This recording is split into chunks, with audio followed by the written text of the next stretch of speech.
Guys, we reviewed The Unexpected Journey, and now we are going to review The Desolation of Smaug. Now, the movie, The Unexpected Journey, how it ends, is with Bilbo and them, looking at the Lonely Mountain in an epic, majestic setting, and they're all staring at the Lonely Mountain saying, we're almost there. And, this is where it begins as they are being chased by Azog the Defiler, played by Manu Bennett. Really good actor, actually. Really underrated performance of his. I don't hear much people talking about Azog the Defiler, and he's personally one of my favorite Middle-earth villains at this moment. Really well-built character. In the book, if you have not seen the book, or if you've not read the book, spoiler alert, if you want to press pause or skip past this part, go right ahead. Azog the Defiler did not make it through the book. He was killed by Thorin Oakenshield by getting decapitated. And in the movie, he cuts off his arm, and Thorin thought he died of his wounds in the first movie. But no, Azog is now hunting Thorin because he knows he can't become king under the mountain.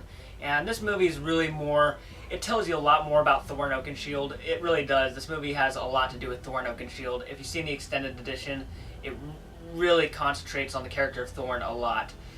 This is where Thorin is really, really eager, and the group of dwarves and Bilbo Baggins are eager to get to the mountain because the last day of autumn and the first night of winter is coming, and that is Durin's Day, the day that the door will be opened and only can be opened. And so they have to get there. They have to get the key into the door, the hidden door, to get into Erebor and see if Smaug is still defending the gold. And that's pretty much the whole main point and purpose of this movie, is to get the company to Erebor. Well, in the beginning of the movie, they come across a shapeshifter. His name is Beorn, and if you've not read the book, he is going to be a major help and role in the Battle of the Five Armies. They come across him. Gandalf tells him, he'll either kill us or he will be friends with us. And you know what, I'm just going to let you know, he'd be friends with them. And I'm really surprised, I'm really glad that whoever actor they chose to play Beorn, they chose him well, because he really does fit that part in my vision. And really, really good, well done acting. The extended edition with Beorn is just, I loved it. I really loved the Desolation of Smaug extended edition. I think there was one cheesy moment in that whole extended edition, but other than that, I think the movie's still freaking fantastic. Anyway. After that, Beorn decides to help them get on their journey, and this is when they come across Thranduil, the king elf, who is father of Legolas. And Legolas is in this movie, and he is an added character by Peter Jackson. So is Tauriel, who is Legolas' love interest, and that does not go too well for him. Anyway, you get with Thorin is now captured by the Elf King, and is threatened he's going to make him stay there until he gives him what he wants, and well, that doesn't work out. And I gotta say, the most awesomest scene in this movie, besides the scene I'm going to get to, the barrel scene, the chase barrel scene down the river, that should be a roller coaster ride. It really should. Excuse me. But I think this movie just had epic written all over it when I saw it in theaters. Personally, I had so much fun with this movie. Being a Middle-earth fan to the death, probably my most favorite theater experience I've had was the scene when Bilbo comes across Smaug. But before that, I'm going way too much ahead.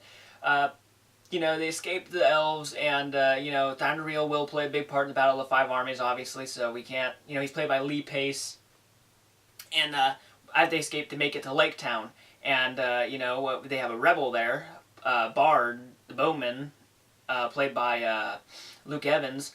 He is there. He's a rebel against the thing that the little government they have with Lake Town's master, who is played by Stephen Fry. He's played by Stephen Fry, and really big slob in the movie. He is playing a big slob who obviously does not know what he's doing.